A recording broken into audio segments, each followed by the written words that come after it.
Have you ever had one of those movies where you thought, you know, this is a pretty childish movie, but then suddenly, it's not? I mean, that's totally the lamest intro ever.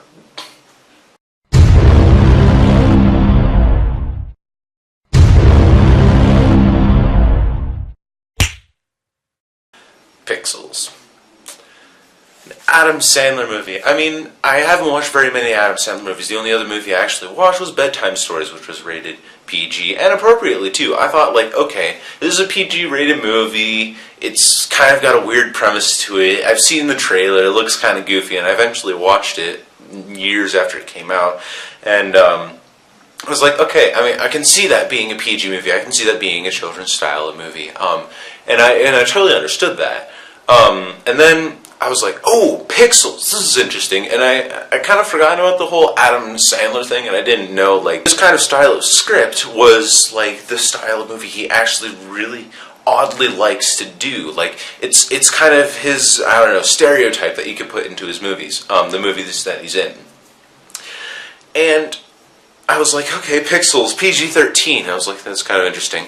And I watched the movie, and I was sitting there, and I thought, this movie is not a PG-13 movie. This movie, I mean, let me rephrase that. This movie was rated PG-13, but like the action and the style of comedy and the acting and all that kind of stuff, like the way the script was written and everything, seemed like it was written for a younger audience. And then suddenly you throw all of this unnecessary language in there. And I know, like, okay, fine, language is a part of everyone's life. Like, people swear all the time, and I understand that. And they're like a lot of the big name gaming YouTubers, they swear a whole ton. And I actually watch some of them, you know, and like, I totally understand that. But like, when it comes to the kind of script that Pixels had set up for it, the language in it was just making it, oh, it's more of an adult movie now because we've thrown in all these other words that you wouldn't normally associate with a PG-rated film. And that's what really irked me about this, is like,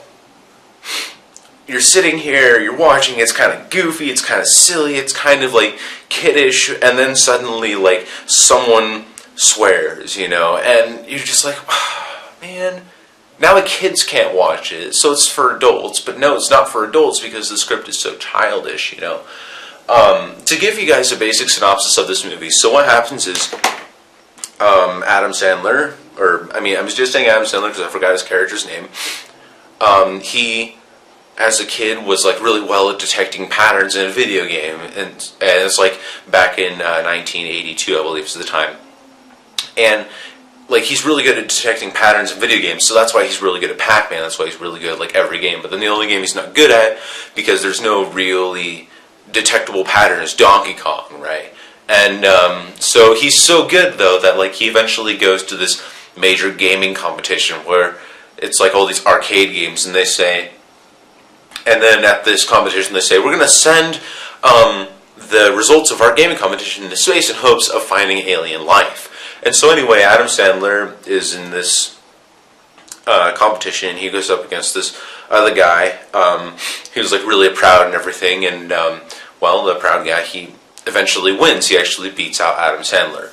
A number of years later, a number of years pass, we come to future day where Adam Sandler is now a TV repairman. And he walks into a room, or a house, where he's supposed to be installing a, no, it's not a repairman. Well, I mean, I guess it would be a repairman. A TV installer guy, where he goes in, he's like, okay, so this is, I'm going to help you set up your cable, I'm going to help you set up your DVD player, video player, etc. And obviously a really rich family, which I don't quite understand, which I didn't understand. I was like, well, her husband was in the army, you know. And from what I've heard, I mean, I haven't done any personal research into this, but from what I've heard, military paychecks aren't incredible. And for the house that they have, it seemed unlikely that, you know, she was in the military and stuff. So, anyway, Adam Sandler, he meets the kid who's like, oh yeah, PlayStation this, PlayStation that, God of War, Call of Duty, all these games and stuff. And Adam Sandler's like, oh yeah, I used to be a gamer back when I was your age. I used to play Pac-Man, and I used to play Donkey Kong, and all these other games and stuff. Anyways, so then we meet the kid likes Adam Sandler, then Adam Sandler meets the love interest of the movie, who, I mean, it's not realistic. I mean, that seems weird for me to say when it's like a movie where later in the movie the aliens, they find the message that they sent from space for the world records, or not the world records, what am I thinking? They sent like the results of the game competition into space. Aliens find it and they think, oh, these people are threatening us, let's take them down. So they use like video game representations to take down and destroy the Earth. I know that's not realistic, but the thing is, like, when you have this kind of alien movie and stuff, like where it's alien invasion and like it's so weird and stuff, I think like if you want to at least retain your audience with a romance theme, you want to put in a believable romance. And Adam Sandler and this main love interest, it's not a believable romance, you know. It's just like, oh, she likes him because he has good snarky comebacks. No. She likes him because he installed her television. No. She likes him because he consoled her while she was drinking wine out of a sippy cup in a closet. All these scenarios, like, she basically just met him, right? And then suddenly she's like, oh, this guy, he's so sassy. Let's go love interest. It just bothered me how, like, unrealistic, and I know I said before, the movie is unrealistic, but how unrealistic the romance was. It was off-putting, it was distracting, and it was just unbelievable, and made the script even worse. Now that's just one character. Now we have two other characters to work with. One is like Adam Sandler's best friend, who, as a kid, he wasn't that great at video games or anything, and he was always kind of the awkward one, but he eventually becomes the president of the United States, which I personally found kind of funny, because it seemed to be kind of a jab at politics. But like, they're kind of saying like this stupid guy became the American president, you know, the United States, the president of the United States, and it just struck me as funny, you know, that they had that. But then he becomes like the awkward character who then like becomes the lovable character who then becomes like the loyal sidekick or whatever. I mean, he just kind of shoehorned, I guess, into the story that way. And it seems unlikely, but you know what? I mean, when you were in 5th grade, I bet we weren't thinking like, oh yeah, this guy, he's gonna grow up to be like the secretary for, I don't know, Johnny Depp or whatever. If Johnny Depp needs a secretary, I don't know. I'm just saying this is an example. I'm just saying, like, you never really know from a younger point of time how people are going to turn out when they're older. And then they also had this third friend who was a weird guy. He was a good video gamer, but he was weird. He was socially awkward. He didn't have any friends or anything because people teased him all the time. And then we go to the future and we go to present day, and he's still socially awkward. He's weird. And he's what people would call a conspiracy theorist. And the thing is, like, the script also gives him like this kind of personality disorder, or Tourette's or something, like where he just goes off and like suddenly he's really up in your face and everything, and then he like goes back down to like this nerdy guy who's living with his grandmother, you know. And there's this one line. Again, this is another thing that bugged me about this movie, was like where this awkward guy, he's living in his grandmother's house. He actually says it openly, you know, and he's like talking with Adam Sandler, and then his grandma says, like, could you get the laundry? And he's like, oh yeah, sure, I have plenty of time to get the laundry. It just seemed rude, and like, again, that was another reason why I didn't think this was a kids movie. There's language from the guy that beat Adam Sandler, and then there's also like this bit where it's like this guy who's just blatantly and obviously being really rude to his grandmother. And like personally, that's like it just wasn't a good message for kids. And again, like, adults won't like this movie because the script is written for kids, but then it's not really acceptable for kids because there's language, and then there's like this kind of concept of like disrespecting your elders in there that was like, oh, this actor in this movie did it, so can I, you know.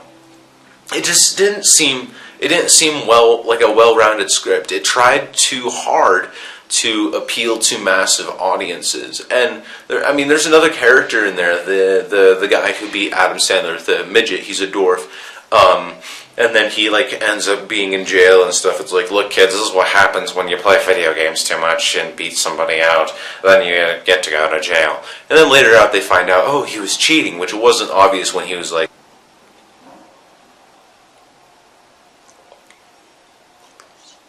Then partway through the movie, the admiral, or what's the right word? General of the American Army, he suddenly is presented as a bad guy. You know, he's like, I don't know what would be worse, if the aliens won, or the nerds actually succeeded, you know.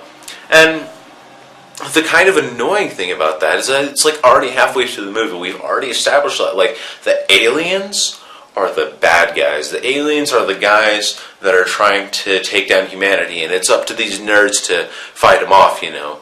And then suddenly they have this admiral guy who is evil for a split second, and then we never see anything of this again. It's never mentioned again.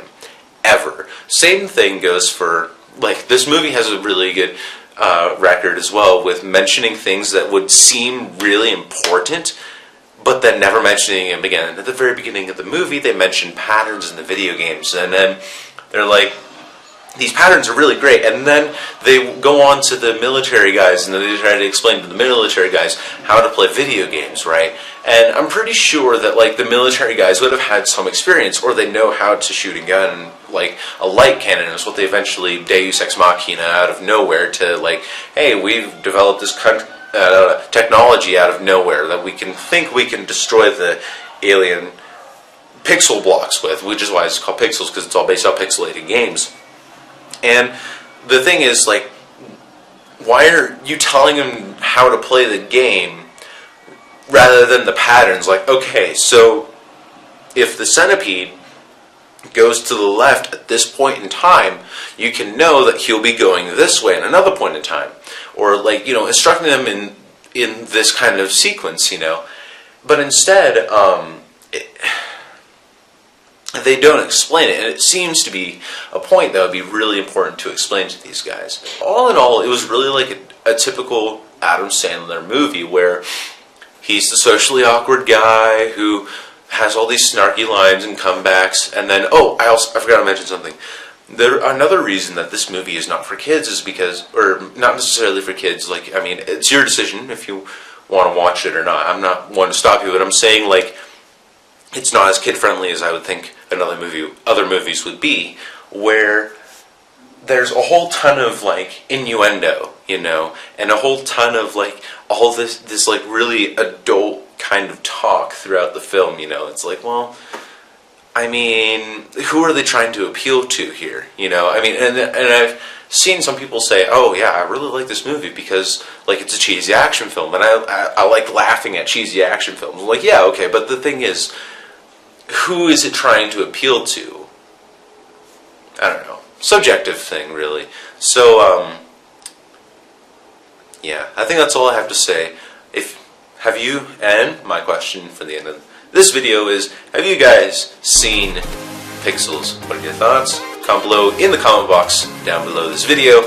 And if you think I missed anything or could have done anything better in this review, don't be afraid to put that down in the comments below as well. And thank you guys so much for watching. You guys are awesome, and I will see you on the flip side. Here we go. Oh, afraid we're going to be best friends.